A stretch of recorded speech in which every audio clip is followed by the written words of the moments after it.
Hi, this is Kelly Matzen, and I have had the honor to share with and support thousands of parents.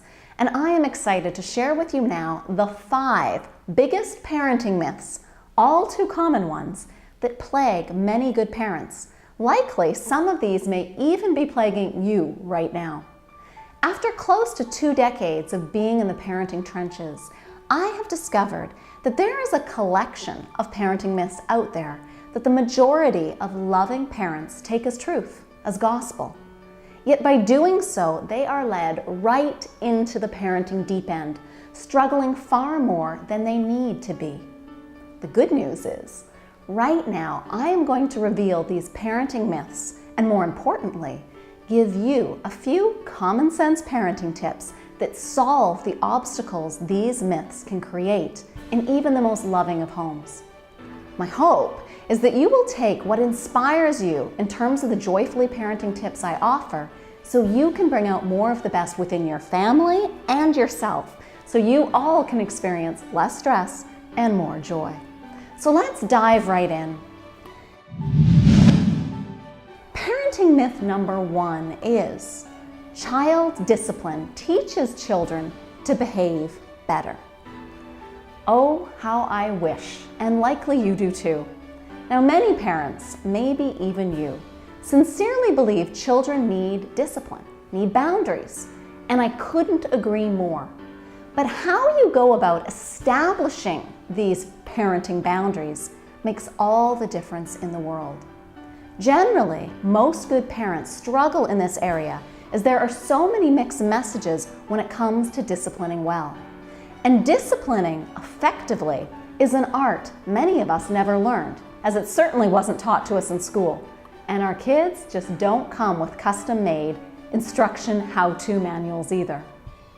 The fact is, most discipline used by parents today only teaches their children to not get caught next time, or even to lie to them. Yikes. It's true. Most child discipline strategies do not teach children to do better. This is why you may find yourself repeatedly dealing with the same misbehaviors over and over again. To find out if the discipline approach you currently use works for you and your child is simply a matter of seeing if you experience a positive change, a fairly lasting change, in your child's misbehaviors over the course of a relatively short period of time. For most parents, their discipline strategy, or lack thereof, is not working. Instead, they excessively need to repeat, remind, and often find themselves stressed, frustrated, or angered because they are dealing with that one or even handful of misbehaviors ad nauseum. You may understand this parenting truth better if you answer this one question for me. Did you ever lie to your own parents? Well, if you are like 99% of the thousands of parents I have asked this question of, you will undoubtedly say yes. Maybe you still even lie to them from time to time. The even more important question is, why? Why did you lie to them? You may say something like you didn't want to worry your parents, which was my excuse when I jumped over my balcony from my childhood bedroom after my curfew so I could be with my friends years ago, strategically placing pillows in my bed to replicate me sleeping soundly. You know, if we get right down to the nuts and bolts of why we lie though, generally it is because we don't want to get into trouble. We want to save face. So, did punishment when you were a child really teach you to do better? Did it really work? If not, how will it be any different with your own kids? It's often not. Most punitive discipline, this includes taking away privileges, yelling, lecturing, grounding, and even using sugar-coated consequences, only teaches your children to not get caught next time. Period. End of story. Now, if you want your child to do something over the long term, learn to do better, you need to ignite their intrinsic motivation so they can make their learning as much of a priority as you do. So, how can a good parent like you do this?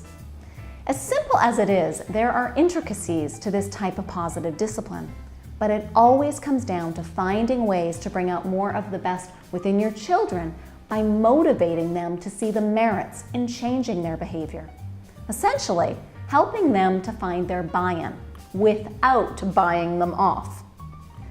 For now, I have 2 joyfully parenting tips for you that I suggest you implement as soon as possible, if you haven't already done so already.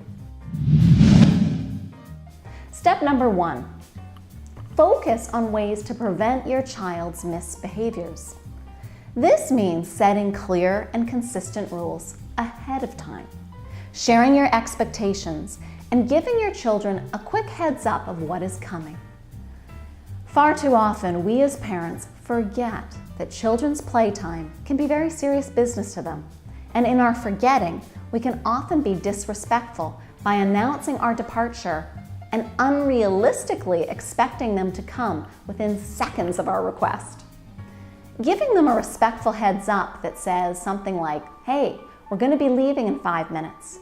If there's anything important you want to do before we go, or if you need to clean up, then this is your time to do just that." This can be mighty helpful for most kids. A respectful warning, note this does not mean 2, 3, 4, or 20 warnings, can go a long way to curbing struggle and pushback as your child can be better prepared.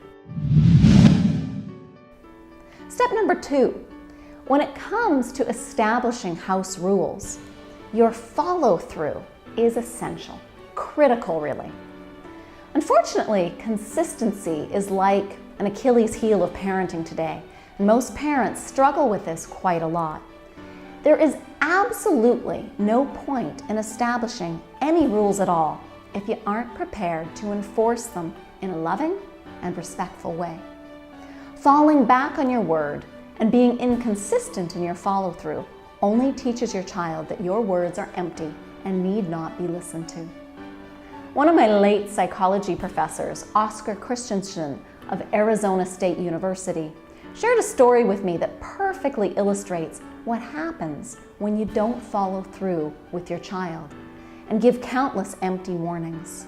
One day, he was walking down his neighborhood to find a girl happily skipping rope on the sidewalk. Just then, her mother poked her head out of their house and yelled out, "Sally, dinner time!" The little girl, completely immune to her mother's words, kept right on skipping. Oscar, rather amused, asked the little girl, "Are you Sally?" With a big smile, she replied, "Why, yes, I am, sir." "And was that your mother in the window just there?" Again, she answered, "Yes." "Then why aren't you going in for dinner?" "Oh, because my mother hasn't started to really scream yet." Alas, we teach our children how to respond to us by the consistency of our follow-through, or the lack thereof. So if you don't want to create a little Sally in your life, as cute as she sounds to be, who constantly waits for you to start screaming before she responds, you may want to change your disciplining ways so it works better for you and yours.